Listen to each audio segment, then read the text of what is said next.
Hello and welcome everybody. Welcome to the O'Rourke Report. We've got a bunch of things to go over with today, so let's get right to it. I'm going to start with something I told you last week. I said give me a chance to watch the whole thing in its entirety, and I have. I've watched Bridgerton, all of the final 4 episodes. And while I think the production values have gotten even better, if that's possible. They've gotten a handle on their color palette in a lot of ways. They tell a story with it. I also think they did some great stuff with Queen Charlotte, who was less of a caricature, I think, and a little bit, I don't know, a little bit more fleshed out. Her character, I love the actress who plays her. Um, while I love all that stuff, I thought the actual story itself, the reveals, the twists and turns, I thought they were a little forced, and they just didn't work for me. I mean, it came to the predictable ending like you would expect, but I just thought it was I don't know. Did they rush it? I don't know. I've never read the novels, so I have no idea what the author intended. And I was disappointed in the story. Let's just put it that way. And I was so rooting for something a little bit smarter for Penelope, aka Lady Whistledown. But she got her happy ending and got her, predictable Disney-esque, everybody gets married and they're happy and they have babies and everything's great. So that's good. I was glad to see it. And I'm looking forward to the next installment, which presumably will be Little Miss Eloise and perhaps her finding love. And speaking of Eloise, and I don't know the actress's name, I should look it up. But tell me, do you agree? Isn't she the spitting image of Jennifer Lawrence? I mean, couldn't she play Jennifer Lawrence's little sister or anything? I mean, she just is, the first seasons or two, I think, who does she look like? And it finally dawned on me. She's done Jennifer Lawrence. Great little actress. Can't wait until we see what they have planned for her. I hope it's a little better written story than I think Penelope's was. But that maybe I'm just being too picky because it's really not meant to be a big intellectual show. It's meant to be an eye candy a show appealing to those teen girls. I guess girls or guys. Could appeal to anybody, but loved it in its way for what it was. Looking forward to the next installments to see what they do with that. All right. Oh, speaking of Nicola Coughlan, who plays Penelope, it kind of really bothered me. Yeah, it bothered me a lot that they made the actress do a nude scene. God, aren't we beyond that? Do actresses always have to do nude scenes? What's the value? Is it titillating to anybody? Yeah, I don't get it.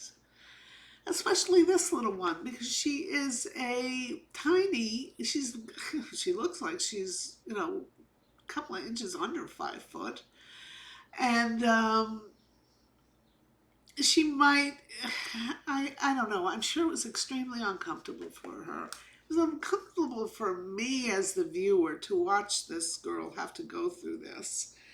But having said that, somebody I see was very smart in making the actress a part of an ad campaign, and that was Kim Kardashian for her Skims. She has got this campaign out for her Skims starring Nicola Coughlan in these beautiful pastel colors that are so tasteful and certainly are not making the poor girl go nude.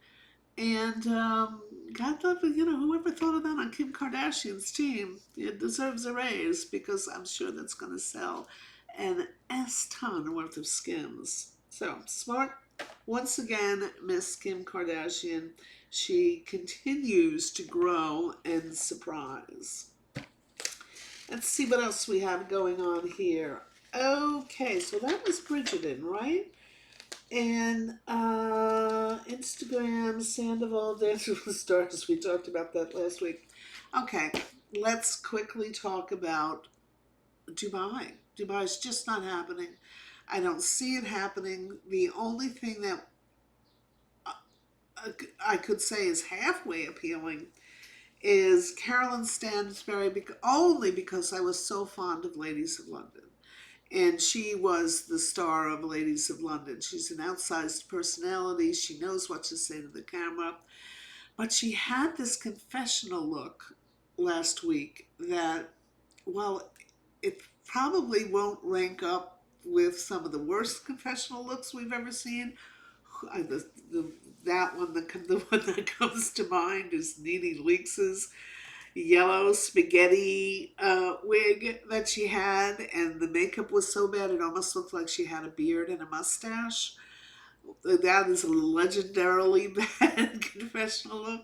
Stansberry had a confessional look that included a swath of hair, one of these hair extensions that just looked like a ski slope.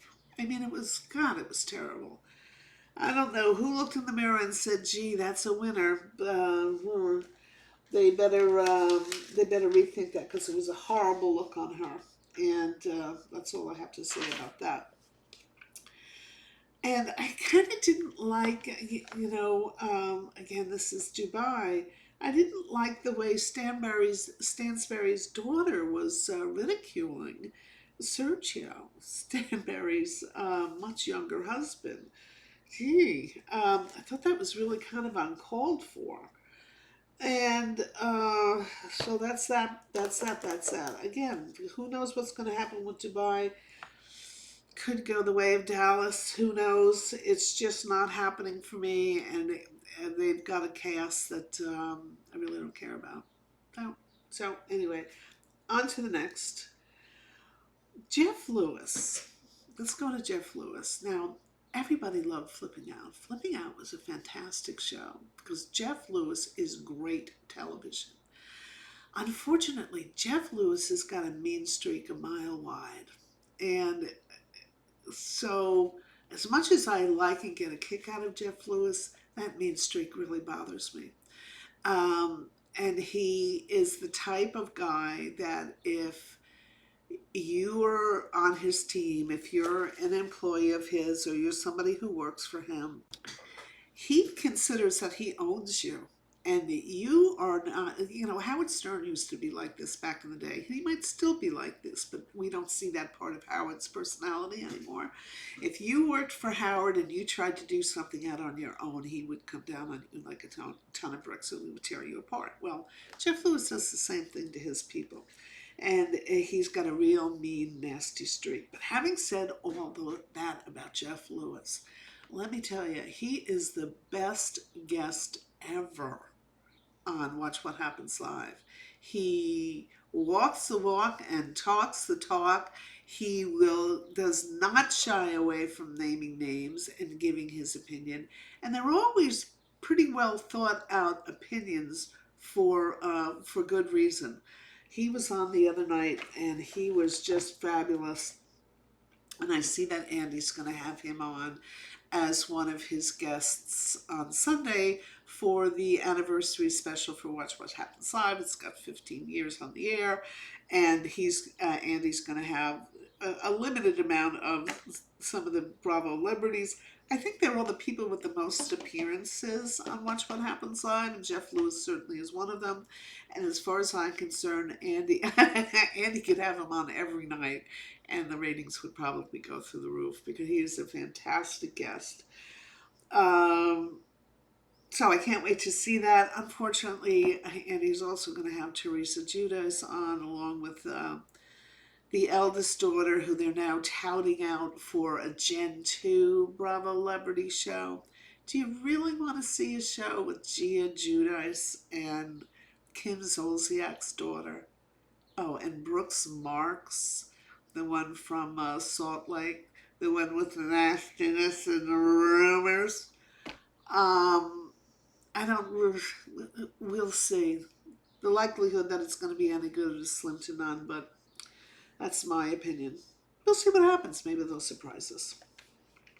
What else do we have in here? Speaking of Howard, checking the time. The time is good. Howard does these in-depth interviews. When by in-depth I mean he's got the person in the studio for 2 hours.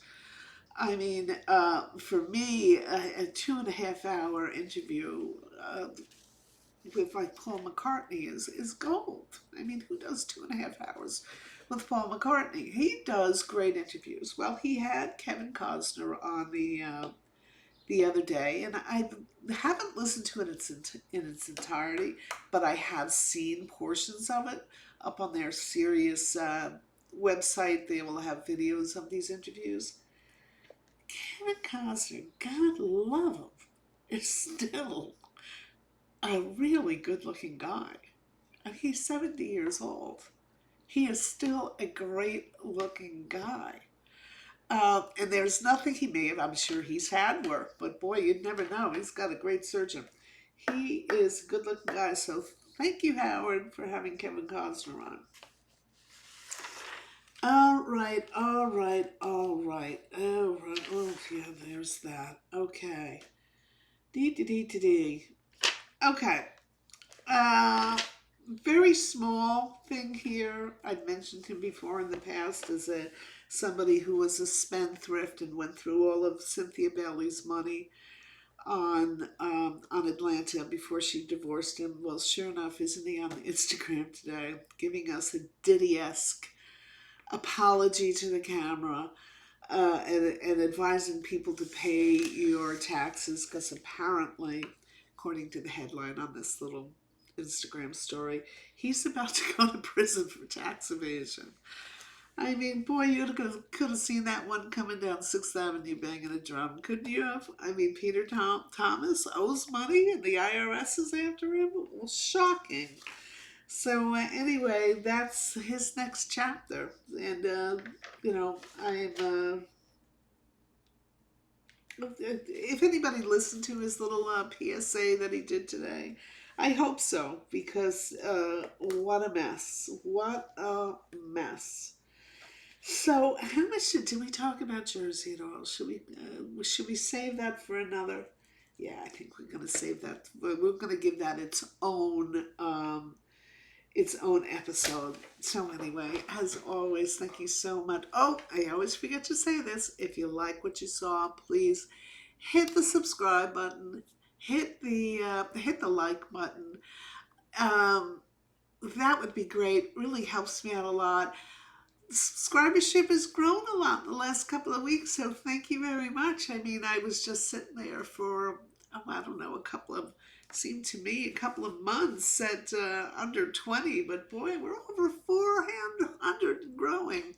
So thank you so much for that. And anybody who's new to the channel and you haven't subscribed yet, it doesn't cost a thing, but what it does is it tells those YouTubians where this content belongs, and it helps me out with my analytics with them. So hit the subscribe button, hit the like button, and as always, thank you so much for dropping in and to this episode of the O'Rourke Report. Thanks again.